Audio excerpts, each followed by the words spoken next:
Good afternoon, and welcome aboard the Grand Island. Your cruise out to the pictured rocks today will cover 34 miles round trip. Along the way, we'll be seeing 12 miles of spectacular sandstone cliffs, ranging in height from 50 to 200 feet above the lake. We'll also see 3 nice sandy beaches, a couple of small waterfalls, and a historic lighthouse that's been refurbished. All of that should take us right around 2 hours and 40 minutes to complete. The boat that you're riding on is called the Grand Island. She was built by the Schwartz Marine Company out of Two Rivers, Wisconsin, way back in 1988. Nearly 3 years before the birth of any of your 3 crew members. The Grand Island is 68 feet long, 17.5 feet in beam, weighs 82 tons, and is powered by twin Cummins diesel engines. They're straight 6s, turbocharged N14s, and will be pushing us along at a neck-snapping speed of 13 miles per hour. Hold on tight. Before we get too far out into the lake, it is a Coast Guard regulation that I tell you a little bit about the safety equipment on this vessel. You may have noticed while boarding that there are 2 large orange donut-shaped items located on the rear deck. Those are called life rings. Should anyone happen to fall overboard today, we'll toss one of those out to you, and it should keep you afloat until the next boat passes by and picks you up. In the very unlikely event that we should be forced to abandon this sturdy vessel, there are 2 large inflatable life rafts located on either side of the forward upper deck. The crew will inflate those for you with a bicycle pump and make sure that everyone boards them safely.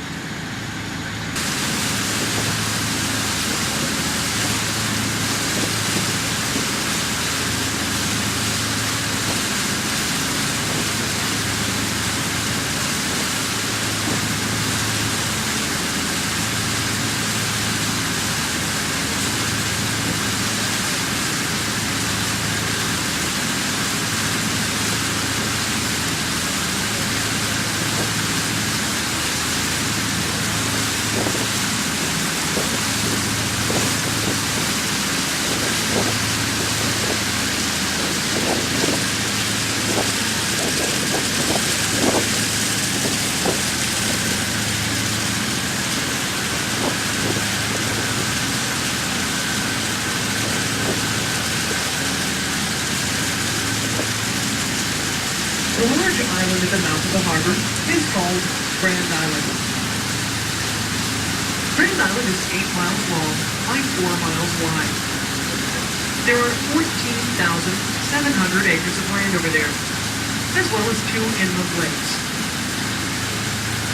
To put the size of Grand Island into perspective for you, if any of you are familiar with Mackinac Island, Grand Island is 4 times larger than Mackinac Island.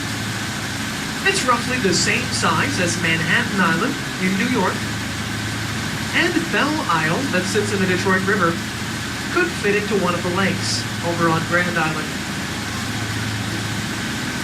The earliest written history of Grand Island begins in 1836, when a gentleman named Abraham Williams moved his family all the way up there from Decatur, Illinois, to establish a trading post. He traded with the local Native Americans for furs, as well as with passing sailing ships and later steamships for supplies. The nearest home to the Williams Trading Post was more than 100 miles away, in Sault Ste. Marie. Around 1900, Grand Island was purchased in its entirety by a private enterprise called the Cleveland Cliffs Iron Company. Cleveland Cliffs hoped to extract minerals from the island, but eventually converted it into a private hunting preserve.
National Park Service has erected some nice viewing platforms at Miners Castle, as well as to the cliffs over to the right of it.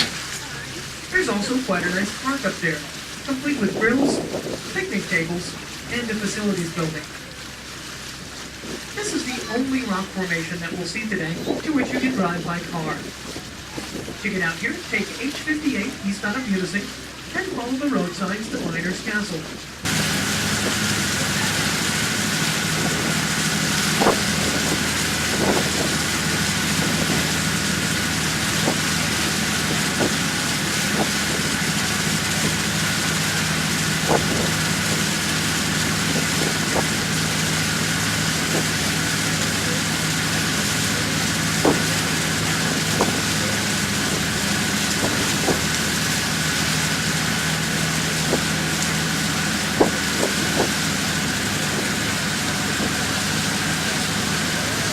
The long, dark streak in this next point is all that's left of Bridalveil Falls.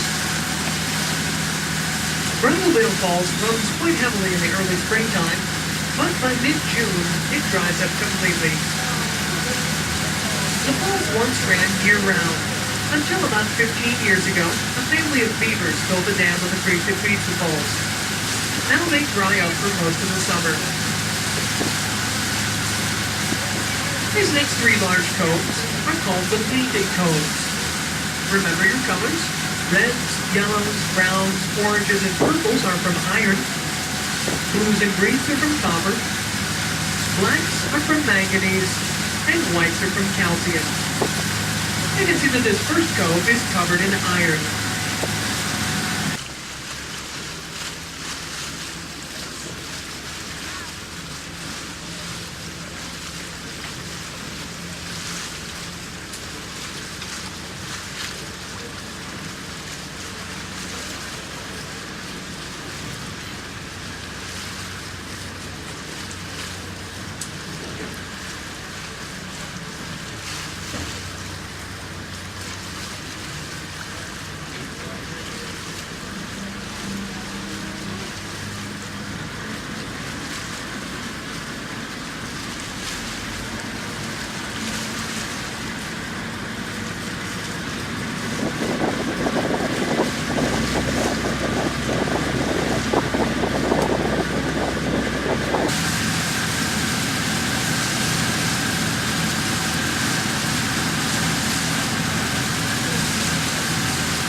If you look directly into the mouth of Rainbow Cave, you can actually see the groundwater falling from the roof of the cave onto the surface of the lake like rain.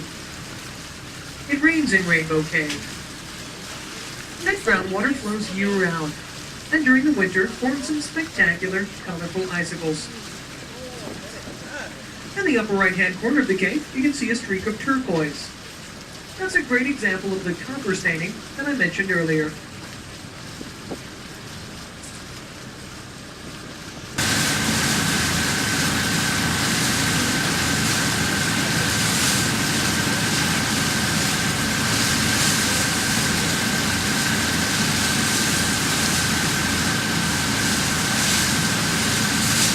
This large archway is the highest rock formation along the pictured rocks, at 207 feet high. It's called Grand Portal. Grand Portal was extended out to where the boat is now, covering an additional 6 acres. But most of that came crashing down in 1903. The cave-in inside Grand Portal occurred about 15 years ago. Prior to that cave-in, you could take a small boat through the archway.